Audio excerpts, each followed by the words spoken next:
allergens. Hey everybody, welcome to Allergies Bites. But tastes good. Carnivore. So we are doing cheese crumbs. Okay. How many ingredients does this have? One. What?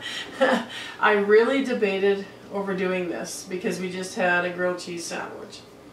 And then before that we had another one, eh? we had the cheese powder, yeah. So I really debated whether doing this.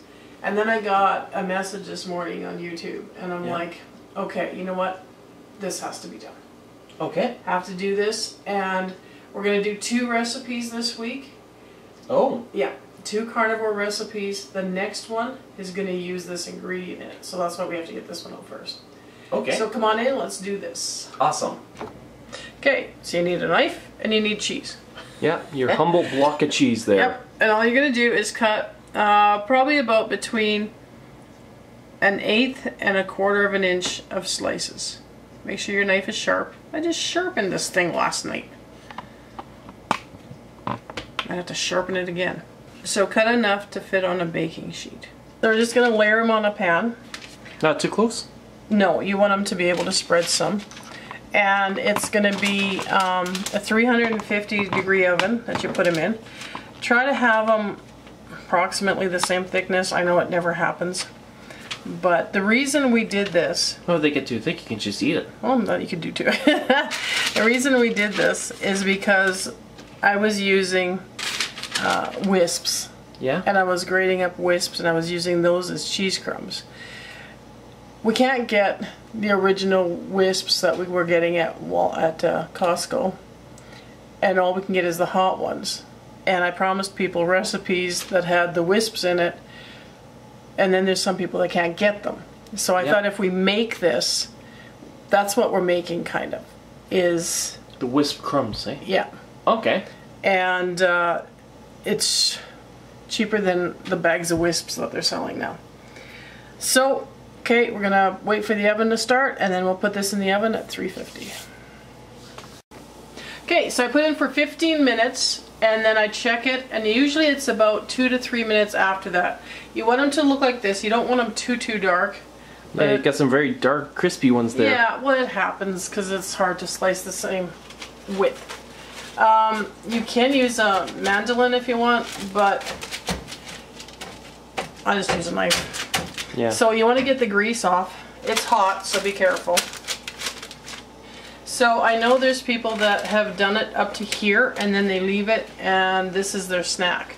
So you can do that. Well, this is normally my snack. Yeah, I know. Just put in a frying pan and fry it. Fry it up, yeah. So you can do that, but we're taking it one more step farther. Move them to a pan that's got paper towel on it. And then you want these to soak up as much of the grease as you can. Move them over. And then what I usually do, I have left it up to 2 days. Just to dry, to soak up the oil, the grease, the fat.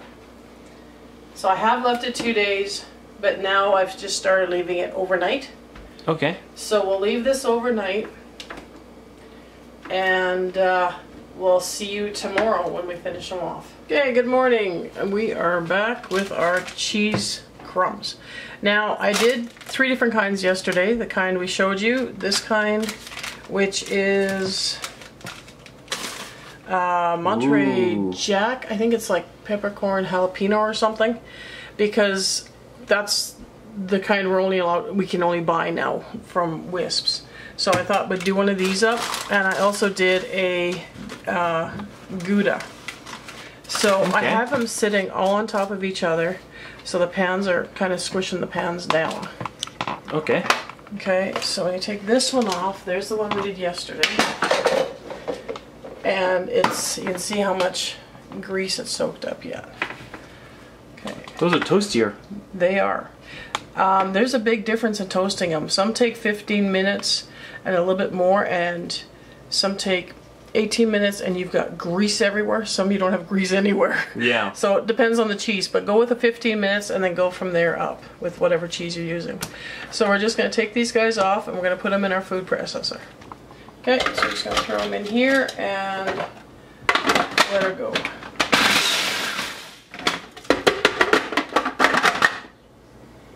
Okay, it's starting to crunch up. It takes a while, it takes a bit of moving and crunching, so just keep on going. Okay, takes a bit of crunching, but we got her. Yeah. So that's your cheese crumbs, and this I've used in different things. Also, I wanted to let you know, you don't have to put another pan on top, you can just leave it sit with the paper towel on top by itself. Okay. That's just something I tried last night. Awesome. Okay, so there you go. So when we started off with 7 ounces of marble cheese. And after we stuck it in the oven this morning, I weighed it and it was down to 4 ounces, like 4.1. And now we've got about 1.25 cups of crumbs. Awesome. So there's your result in doing the cheese. And hope you enjoyed this video, and we'll see you later this week. Bye.